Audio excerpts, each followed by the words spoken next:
Hey all, Tony Bing here, hello and welcome back to the channel for another news video for Marvel Strike Force. Now, two bits of information that we have to discuss today. The first one is in regards to the September schedule. This is something that's been found via data mine and it's certainly going to be very full the month of September, and also we'll be discussing some changes that have been made to Loki's kit. Now, I've done a news video on him only yesterday where we looked at his kit on msf.gg and it was very powerful, and it was potentially a kit that would be able to actually counteract the exceptionally strong shield setup.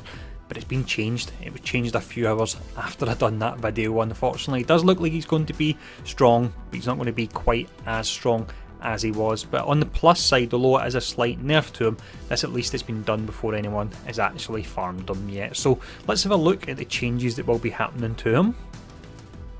Now, just before I do actually break this down, I want to say thanks to Chronolink on Reddit for actually posting and collating this information. Now, if we do look at the passive first, so at the beginning of the match you start with 15% speed meter filled instead of 100%. 100% was really nice, but I suppose in a way it doesn't leave them any wiggle room for future characters that can act particularly quick, because let's say, for example, once Quicksilver comes out, should Loki be able to act quicker than him? I certainly don't think so. Now, also with the passive, at the beginning of the match, Mystic controllers start with 10% speed meter filled instead of 50% there. When we look at the ultimate, this has changed quite a bit here, so you start with 4 energy instead of 3, meaning on its second turn you can use it rather than the third turn.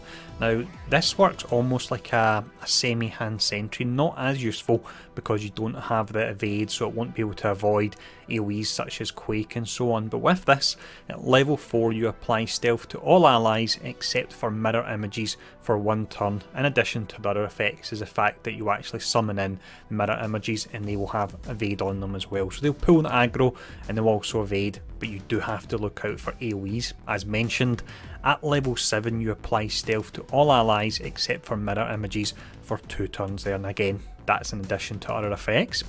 When we look at the special with this, at level 1 mind control enemy gains 10% damage for this attack instead of 20%, and the level 3 one comes down as well here, so it's 15% instead of 30%, and then it caps out at 25% instead of 40% as it was before there. So I imagine they've probably been playing around with Loki and testing. He's someone that I genuinely haven't tried myself. Sometimes we get access to characters and we can't talk about them, but I've not had any time with Loki, so I don't know. Potentially maybe was a bit broken on the actual developer side of things, and that's why they've tuned him before he is coming out there. But that's a heads up anyway, just so you are aware of that. Now, next up, let's have a look at the September schedule, which has been found via data mine.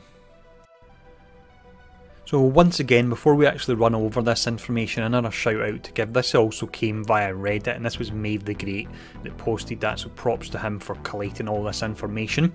Now, if we look at this particular schedule, quite a few of the events have already started, so for that reason it looks like it will be very accurate. We've got the Storm event running at the moment, you've got the Star-Lord event which was running there, and then we've got the double drops on the Guardians. I think that's even today that's running at the moment for me.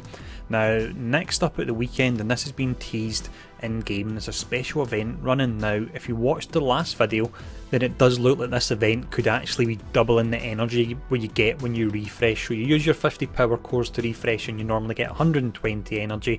Instead of that, for a day we could potentially be getting 240 energy, so that's really pretty great. I do like little events like this, and it was one of the suggestions I had about improving the game, is drop in little events that don't necessarily tie in with a movie or with a TV event or anything like that, because those events are there to promote the actual TV show or movie, whereas a little event like this, it's just a way of saying thanks to the players. So I really like this. Now, on the 17th we're due hand double drops, and that ties in with the relic event which is coming up. You can see that's coming on the 20th. We've got double shield drops on the 19th of the month. On the 21st, Groot will be taking Gamora's place in Nexus 2.9, and that's something we've seen in other areas of the data mine as well, so that looks certain to happen. We then have the City Hero double drop, so it's 2 times as likely that City Heroes will drop with this. That runs on the 24th. Hopefully that will also see the buffs to the defenders, and that buff will actually also include Punisher as well, so I'm exceedingly hyped for that, and I will be doing version 2.0 of in-depth reviews for those 5 characters as well. Now, on the 20th, we've been told that there was a Loki Blitz. Now, this is scored out in this list because this is something that the people that are doing the data mine are having trouble actually getting a backup in this data, and they can't find anything in the files, so that may be in hold for the time being. It's hard to say 100%. Now, on the 24th then, we have the Iron Man Legendary event running, so that's, you'll need your 5 shield characters for that. We then have the Thanos raids that end on the 25th. Now, next up, it's the Block Party Flash event for Seti heroes. So this gives you the ability upgrades you use to actually upgrade your skills, and fingers crossed we'll get some purple and orange materials in there. Then on the 1st of October, we're looking at the Mercenary Double Drops, and that's in advance of the Payday Flash event coming back on the 3rd of October. So it looks like that's coming around fortnightly, which is absolutely awesome. On the 2nd of October, it's saying that a particular character, we don't know who yet, will take Hand Assassin's place in Villains 5.6. We then have, for sure by the looks of it, because this has been double checked in data mine, we've got a Loki Blitz on the 4th of October, but hopefully we get the one on the 20th of this month as well.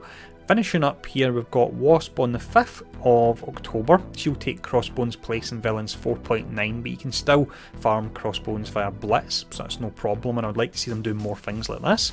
And then finally, we are finishing up on the 8th of October with the Fury Legendary event there. So you need to get farming your cream minions. Myself, I only have one more minion to go, and I think it's something like 60 shards, so let's see, that's over 2 weeks. Fingers crossed that'll be more than enough time for me there. So I hope this has been insightful. Do let me know in the comments below which event you're looking forward to the most. Personally for me, it will be the Block Party Flash event, because by that time that comes round, we'll have the buff to the Defenders and Punisher, and I really cannot wait for that. I can't wait for that team to start kicking some ass. Now, as always, if there's any questions or anything, feel free to ask, and thanks for tuning in, and I'll see you all again soon.